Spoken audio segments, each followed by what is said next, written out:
Hello বন্ধুরা, good morning. কেমন আছো তোমরা সবাই? আশা করি ভালো আছো, সুস্থ আছো। আমিও বেশ ভালো আছি, সুস্থ আছি। নতুন ব্লগের সঙ্গে জানাই তোমাদের অনেক অনেক স্বাগত। সকালবেলা ঘুম থেকে উঠেই আজকে একটা ঝাঁটা হাতে নিয়েছি। মা বাড়ির ভেতরটা সব কিছু ঝাড় দেওয়া কমপ্লিট করে নিয়েছে, আর এদিকে কিন্তু আমি কলের পাড়ে যে সাইডটা আছে পুরো ঝাড় দিয়ে কমপ্লিট করছি। তো বাবু আছে বুনুর কোলে, ও সকালবেলায় একটু ঘুরতে হয় ওকে নিয়ে। তো প্রত্যেক দিনই বুনু ঘোরে, না হয় ভাই ঘোরে, না হয় মামা কোনো দিন আসে সকালবেলা হাঁটতে। তো সেই টাইমটাকে ওকে নিয়ে আর আমার ব্যস্ত থাকতে হয় না, কারণ ওই টাইমটা ও কারো না কারো করে থাকে। তো সেই টাইমটাতে আমি একটু কাজ টাজ করতে পারি। তো উঠান টুঠান ঝাড় দেওয়া কাজ এগুলো কালকে রাত্রে হয়েছিল। বৃষ্টির কারণে দেখো পাতাগুলো পুরো এক জায়গায় চিপটে আছে। তো সেই পাতাগুলোকে পরিষ্কার করে দিলাম। আমার এদিকের কাজগুলো কমপ্লিট হয়ে গেছে। তো চলো এখন তাড়াতাড়ি করে, এখানে অনেকগুলো পাতা জমা করা হয়েছে, তার সাথে সাথে পাটকাঠি জমা করা হয়েছে। কারণ আমাদের যে পাটের একটা ছিল, মানে কাঠির যে ঝাঁকটা ছিল যেখানে আমরা কাঠি রাখতাম, তো সেটা ভেঙে গেছে। তো অনেকগুলো কাঠি নষ্ট হয়ে গেছে। তো সেগুলোই মা এখানে কিন্তু এনে জমা করে দিয়েছে। এগুলোতে আজকে না হলে কালকে আগুন দেওয়া হবে, তো সেই ছাই হয়ে যাবে। সেই ছাইটা কিন্তু পরে আমাদের জমিতে কাজে লাগে। তো এদিকে ভালো করে জায়গাটাকে পরিষ্কার করে একসাথে সব পাতা টাতা যা আছে সব গুটিয়ে রেখে দিলাম। সকালবেলা এই দিকের কাজগুলো আমার হয়ে গেছে। তো চলো এখন তাড়াতাড়ি ঝাঁটামশাইকে স্নান করাবো। মানে ঝাড়ু দিলেই আমরা প্রথমত ঝাড়ুকে ধুয়ে নিই, তো সেটাই ধুয়ে রেখে দেবো। তার সাথে ব্রাশ করব। এখন বাজে কটা জানো? 7টা। তো ঘুম থেকে অনেকক্ষণ আগে উঠে গেছিলাম, কিন্তু বৃষ্টির কারণে আর ওঠা হয়নি। সকালবেলাও ঝিরিঝিরি বৃষ্টি পড়ছিল, আমি উঠলে ছেলেও উঠবে। তো সেই কারণে ভাবলাম যে না, এখন শুয়েই থাকি। তো এদিকে ব্রাশ নিয়ে তাড়াতাড়ি চলে এলাম। তো তাড়াতাড়ি করে ব্রাশ করে নেবো। এদিকে চা হয়ে গেছে, চার সাথে আছে মানে ঝুড়ি ভাজা আছে আজকে আরও। তার সাথে আমরা প্রত্যেক দিনই কিছু না কিছু খাই, যেমন বিস্কিট না একটা কিছু থাকে। তো আজকে ঝুড়ি ভাজা বাই দোকান থেকে নিয়ে এসেছে, সেটাই খাওয়া দাওয়া হবে। আর সকালবেলা মা বলছিল একটু পুরি বানাবে। আজকে সকালবেলায় একটু পুরি খাবো, আর দুপুরবেলার দিকে রান্নাবান্না সব কিছু হবে। তো সেগুলোই সব কিছু রেডি মা এখন করবে। আর এদিকে তো আমি ছেলেকে নিয়েই ব্যস্ত হয়ে থাকবো, কারণ ওর আজকে হাগুর যে কাপড় চোপড় আছে, তারপর হচ্ছে হিসুর কাপড় চোপড় আছে, সব ধুয়ে দিতে হবে। তো চলো ব্রাশ তাড়াতাড়ি করা আমার হয়ে গেছে। এখন ঝটপট করে তাড়াতাড়ি করে মুখটা ধুয়ে নিই। মুখ ধুয়ে আমি তাড়াতাড়ি যাব চা খেতে। আর চা একটা আমাদের এমন নেশা যে সকাল সন্ধ্যা যদি চাটা না হয় একদমই চলে না। তোমাদের কাদের কাদের বা চায়ের নেশা আছে? আমি কিন্তু লাল চা না, একদম দুধ চায়ের নেশা ভীষণ পরিমাণ। একদিন না হলেই না মাথা ব্যথা শুরু হয়ে যায়, কিন্তু বেশি পরিমাণ না, সকালবেলা সন্ধেবেলায়। যেমন আমাদের বাড়িতে আবার দুপুরবেলাও চা খায়, তো সেটা আমার দরকার পড়ে না। মা চা গরম করে খেয়ে নিয়েছে, আর এসে দেখি চাটা একটু ঠান্ডা হয়ে গেছে। তো ভাবলাম যে না, আমি তাড়াতাড়ি করে গরম করে নিজের চাটা খেয়ে নিই। তো এদিকে ছাকনাটা ধুইনি, ছাকনাটা এভাবেই নিয়ে নিয়েছি, কারণ মা এই সবেমাত্র চাটা গরম করে খেয়েছে আর এভাবেই ছাকনাটা রেখে দিয়েছে। তো চলো এদিকে আমার চা হয়ে গেছে। সকাল সকাল চার সাথে ঝুড়ি ভাজার দারুণ কম্বো, এত সুন্দর মিলবে কি বলবো। ওইদিকে আরেকটা হাই প্যানের মধ্যেই ছেলের জন্য গরম জল বসিয়ে দিয়েছি। তো ওর খাবারটাও তাড়াতাড়ি দিকে গরম করে নেব। এখন ওর নতুন খাবার, আর ল্যাকটোজেন খাওয়াই না, আগে ল্যাকটোজেন খাওয়াতাম, তো এখন আর খাওয়ানো হয় না। ডক্টর নতুন খাবার দিয়েছে জ্বর হওয়ার পর থেকে। তো সেটাই একটা ভারী খাবার, একটা হালকা খাবার। তো প্রথমে ভারী খাবারটা হালকা গুলিয়ে তার উপরে কিন্তু হালকা খাবার, মানে একটু দুধ আছে, কিন্তু দুধটা একদম টেস্ট নেই। আমি ওর সব খাবারই একটু চেক করে দেখি, একদমই মানে খেতে এত খারাপ বলবো কি। তো কিন্তু আবার যখন ভারী খাবারটা মেশাই তখন হালকা মিষ্টি মিষ্টি হয়, ওটা আবার খেতে চায়।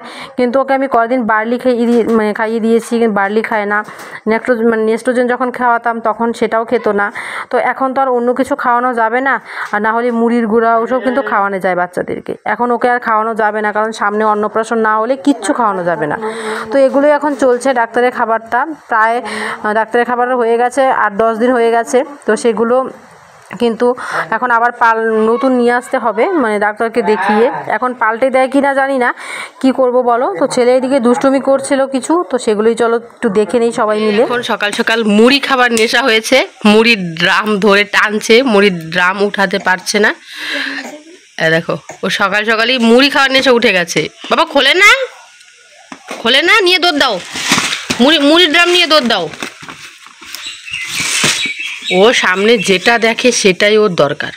নাও নাও নাও নাও, হ্যাঁ মুড়ির দাম নাও, চলে যাও। হাই ভগবান, হাত দিয়ে তুলে ফেলেছে। মুড়ির ড্রামটা কিন্তু ওজন আছে, ওইটা হাত দিয়ে তুলে ফেলেছে। তুমি দুষ্টু হয়েছ, পচা পচা হয়েছ। নিব কোলে নিব বাবা, নিব তো। মা এদিকে সকালবেলা করে নিয়েছে পুরি, 3টে পুরি নিয়ে নিয়েছি। আর পুরি আমাদের বাড়িতে সবাই ভীষণ ভালোবাসে। তার সাথে হচ্ছে ছোলার তরকারি, মানে ছোলা টোলা সব কিছু দিয়ে একটা পাতলা করে ঘুগনির মতো। তো সেটা কিন্তু আমাদের বাড়িতে এত পরিমাণ সবাই ভালোবাসে, তো সকালবেলা এটা খেয়েছি। আর এদিকে গল্প করছিলাম, পিসি এসেছে, তো পিসিকে আর দেখাতে পারিনি তোমাদের সামনে, নিজে খাচ্ছিলাম ওইদিকে, তাই সেটাই তোমাদের সাথে দেখাচ্ছিলাম। পিসি এসেছে কারণ আমাদের এদিকে কিন্তু বিপত্তারিণীর পুজো হচ্ছে। তোমরা সেই দিন আমাকে কমেন্টে অনেকেই বলেছো যে এই টাইমে তো বিপত্তারিণীর পুজো করে না, তোমাদের ওদিকে কেন করছে গো? তো আমাদের এদিকে না একটা মানে বেরিয়েছে কেমন, মানে ভাইয়ের কাছ থেকে শাড়ি নিয়ে বিপত্তারিণী পুজো করতে হয়, তারপর ভাইকে গামছা দিতে হয়, আর বিপত্তারিণী মায়ের কাছ থেকে সুতো নিয়ে ভাইকে দিতে হয় বেঁধে। তো এগুলো কিন্তু বেরিয়েছে, তো সেটা পিসিও পুজো করেছে। পিসির বাড়ি আমাদের বাড়ি থেকে বেশি দূর নয়, তো সেইখান থেকে পিসি এসেছে বাবার জন্য গামছা, গেঞ্জি, জেঠুর জন্য। আর আমার বাবা ওরা কিন্তু নিজস্ব 3 ভাই, কাকার তো আরও 2 ভাই আছে, 5 ভাইয়ের জন্যই পিসি নিয়ে এসেছে কিন্তু গামছা আর গেঞ্জি। আর এই পিসি হচ্ছে আমার বাবার জেঠুর মেয়ে, আমার নিজস্ব পিসি নেই। এই পিসিকে আমি আমার নিজের পিসির মতো ভাবি, আর এত ভালোবাসি পিসিকে। পিসিও আমরা গেলে ভীষণ ভালোবাসে। আর আমি মাঝে মধ্যে পিসিকে বলি আমাদের বাড়িতে এসে থাকবে, ভালো লাগে। আমার তো নিজের পিসি নেই, তুমি আমার সব থেকে আপন পিসি। আর এমনি তো বাবার কাকার তো ভাই আরও 2 জন আছে, তো সেই 3 জন আছে, সেই পিসিগুলো একটু কম আসে, কিন্তু এই পিসি আসলেও না ভীষণ ভালোবাসে, দারুণ লাগে। ছোটোবেলার থেকেই এই পিসিকে নিজের পিসি ভেবে এসেছি। তো চলো, এখন আমাদের রান্না কমপ্লিট হয়ে গেছে। কী কী রান্না হয়েছে সেগুলো তোমাদের সাথে শেয়ার করি। রান্না কমপ্লিট হয়ে গেছে, ভাত হয়েছে, তার সাথে এখানে হচ্ছে কচুর লতি, আর এখানে 2টো মাছ আছিল, বেগুন আর আলু দিয়ে, মাছ দিয়ে এর যে এরকম একটা চচ্চড়ির মতো হয়েছে ভেঙে ভেঙে। আর তার সাথে হয়েছে এখানে যে শুকনো মাছের বড়া। আজকে রান্না আমি করিনি, মা করেছে। তো এইদিকে রান্নাঘরটা সব পরিষ্কার করা হয়ে গেছে, সব কিছু পরিষ্কার করে আমি এই যে বাসন মেজে আনলাম। বাবুকে খাওয়ানো হয়ে গেছে, স্নান কমপ্লিট, ওর ঘুমও হয়ে গেছে। তো সেই কারণে তোমাদের সামনে আসতে পারিনি। ওকে স্নান করানোর সময় ভীষণ ব্যস্ত হয়ে পড়েছিলাম, তাই তোমাদের সামনে আসতে পারিনি। এত পরিমাণ গরম চালাচ্ছে কী বলবো। আর এদিকে প্রচুর বাতাস, এই বাতাসটা যদি আবার রাত্রেবেলায় হতো না, তাহলে এটাই হয়ে যেত একটা ঝড়, কালবৈশাখী ঝড়। তো এত পরিমাণ বাতাস দিয়েছে, আর তার সাথেও প্রচুর গরম। এদিকে জেঠি ওরা সবাই যে ভুট্টা মেলছে, কারণ এই বাতাসের মধ্যে ভুট্টাগুলো কিন্তু খুব তাড়াতাড়ি শুকিয়ে যাবে, তো সেই কারণে ভুট্টাগুলো মেলে দিচ্ছে। আবার আকাশটা খারাপও মনে হচ্ছে, মনে হয় বৃষ্টিও আসবে, আবার মনে হচ্ছে না বৃষ্টি আসবেও না, আকাশটা এরকম করছে। এখন তো বর্ষাকালের দিন, আকাশের পরিস্থিতি এরকমই থাকে, বৃষ্টি আসবে না এরকমই করতে থাকে। তো সব কাজ হয়ে গেছে, ঘরগুলো মুছে নিয়েছি, আমাদের পাকা ঘর সব মোছা হয়ে গেছে। কিচ্ছু তোমাদের সাথে শেয়ার করতে পারিনি। মোছা কমপ্লিট, গোছানো কমপ্লিট, ঝাড় দেওয়া কমপ্লিট, অনেকগুলো কাপড় চোপড় ধুয়ে দিয়েছি, তো সেগুলোও হয়ে গেছে। কাপড় চোপড় বলতে এই যে ছেলের জামা প্যান্ট, এগুলোই টিস্যু করেছে, হাগু করেছে, ওইসবই কাপড় চোপড়, আর এক্সট্রা তো অন্য কিছু না। তো ওইসবই ধুতে অনেকটা বেলা হয়ে গেছে। কারেন্ট নিয়ে আমাদের এদিকে সকাল থেকে, কারণ যে বাতাসটা আছে ওই বাতাসের মধ্যে কারেন্ট সাপ্লাই আসছে না, তো গরমও আছে আবার বাতাসও আছে, একটা কেমন চিমটা গরম লাগছে। অনেকগুলো কাপড় ধুয়ে দিয়েছি, সব কিছু হয়ে গেছে। আর এদিকে ঝরঝরিয়ে আম পড়ে যাচ্ছে, গাছের যত আম আছে সব পড়ে যাচ্ছে। কালকে এই যে এই নাইটিটা ধুয়ে দিয়েছি, ওখানে কিছু জামা কাপড় আছে ওগুলো ধুয়ে দিয়েছি, সব হয়ে গেছে, একদম ফ্রি। এখন কাজের থেকে ফ্রি হয়ে গেছি, নিজে স্নান করব, নিজে স্নান হয়ে গেলে সব কিছু কমপ্লিট। তো চলো ব্লগটা দেখতে থাকো, আশা করি ব্লগটা তোমাদের আজকে ভালো। তো বন্ধুরা, অনেকক্ষণ পর তোমাদের সামনে চলে এলাম। কালকেও এখান থেকেই তোমাদের সামনে ব্লগ শেয়ার করেছি, ঠিক আজকেও ঠিক এখানেই চলে এসেছি। যখন এত পরিমাণ জ্বর হয়ে গেছে, মুখটার অবস্থা দেখো, একটা জ্বর ঠোসা যে বেরিয়েছে, প্রচুর ব্যথা করে, কিছু খেতে গেলে ব্যথা করে প্রচুর। এই জায়গাটার মধ্যে না ঝাল কিছু খেলে এই জায়গাটার মধ্যে প্রচুর ধরে, দেখো পুরো একদম বড় হয়ে গেছে। এটা থেকে কিন্তু জল বেরিয়ে যাবে, এটা টিপলে জল বেরিয়ে যাবে। আর কালকে একজন কমেন্টে বলেছো যে এটার মধ্যে ভেসলিন লাগিয়ে রাখতে, ভেসলিন দিলে না অনেকটা কমে যায়। ভেসলিন লাগিয়েছি সকালবেলায়, ভেসলিন ঠোঁটে থাকে না, আমি খেয়ে ফেলি। আমি যেমন লিপস্টিকও এখন পর্যন্ত লিপস্টিক ঠোঁটে দিলেও লিপস্টিক খেয়ে ফেলি, তো সেরকম ভেসলিন আর ঠোঁটে থাকে না। সকালবেলায় ভেসলিন লাগিয়েছিলাম, এখন পুরোপুরি উঠে গেছে, এত পরিমাণ ঠোঁটটা ফুলে গেছে দেখো জ্বরের জন্য। আর এটা আমাদের মানে বলবো কি বংশগত হয়ে দাঁড়িয়েছে, আমার জ্বর ঠোসা হবেই, জ্বর হলে এটা একদম মাস্ট আমার হবে। কিন্তু আবার আমার শ্বশুরবাড়ির তরফের নাই, মানে আমার বরের হয় না। আমি আমার শ্বশুরবাড়ি কাউকেই দেখিনি যে জ্বরের পর জ্বর ঠোসা বেরোতে। আমার তো হয়, জানি না ছেলের হবে কি না, কারণ ছেলের কয়েকদিন আগে জ্বর গেছে, তো সেরকম কিছু দেখিনি। বাচ্চা মানুষ না, এখনও বোঝা যায় না সেরকম। আমারও বাচ্চাবেলায় নাকি ছিল না, আস্তে আস্তে যখন আমি ক্লাস 5-6-এ ওঠা শুরু করেছি তখন থেকেই জ্বর ঠোসা বেরিয়েছি। আর গরমের মধ্যে এত পরিমাণ আমার মাথা ঘামে না, আমার মাথা প্রচুর চুলকায়, আর সে কারণে প্রচুর ড্যান্ড্রফ হয়ে গেছে মাথার মধ্যে, এত পরিমাণ আমার গরমে মাথা ঘামে।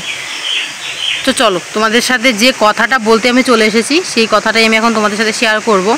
কালকে আমি একটা ভিডিও তোমাদের সামনে দিয়েছিলাম যে এখন বাপের বাড়ি থেকে আমার সোনা আদায়ের টাইম এসে গেছে, যদি সেই আদায়টা না করতে পারি তাহলে আমি এই পরিবারটা ত্যাগ করব।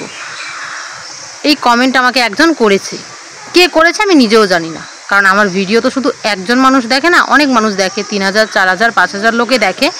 তার মধ্যে হয়তো আমার 1000 মানুষ আমাকে ভালোবাসে না, তো তারা খারাপ কমেন্ট করে। আর একটা ভিডিওতে খারাপ কমেন্ট ভালো কমেন্ট সব নিয়েই থাকতে হয়।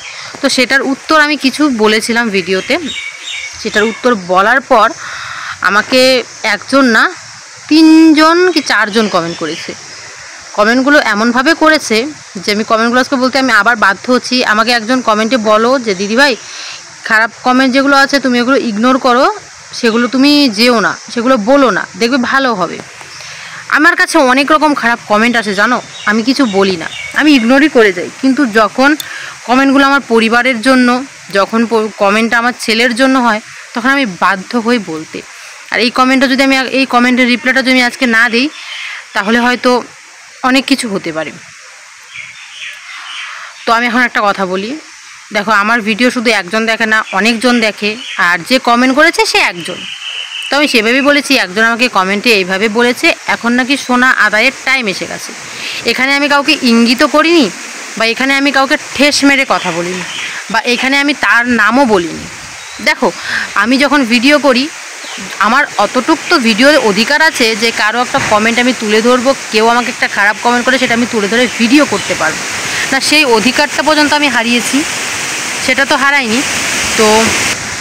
তো আমাকে একজন বলেছে আমি নাকি কাউকে একজন ইঙ্গিত করছি, আর তার নামও আমার কমেন্টে এসে বলেছে যে আমি তাকে ইঙ্গিত করে ভিডিও করেছি, তাকে জ্বলানোর জন্য ভিডিও করেছি, তাকে ঠেস মেরে কথা বলছি, আমার ভালো হবে না। আমার একটা ছেলে নিয়ে আমি বড়াই করি, তারও দুটো ছেলে আছে। আমি কালকে বাচ্চা সম্বন্ধে হয়তো কিছু বলিনি ভিডিওতে যে আমার ছেলে আছে, এই দুনিয়াতে কারো ছেলে নেই, এরকমও বলিনি। ভগবান আমার যে বাচ্চাটা দিয়েছে, ছেলে মেয়ে সেটা বড় কথা নয়, যেটা দিয়েছে সে সুস্থ থাক, ভালো থাক। আর শুধু আমার বাচ্চা নয়, এই দুনিয়াতে যত মেয়ে মা হয়েছে সবাই কষ্ট করেই বাচ্চা জন্ম দিয়েছে। নিজেও তো দেখেছি যে কতটা কষ্ট একটা বাচ্চা জন্ম দিতে, নিজেও সি সেকশন করে এসেছি, কতটা কষ্ট হয় নিজেও জানি।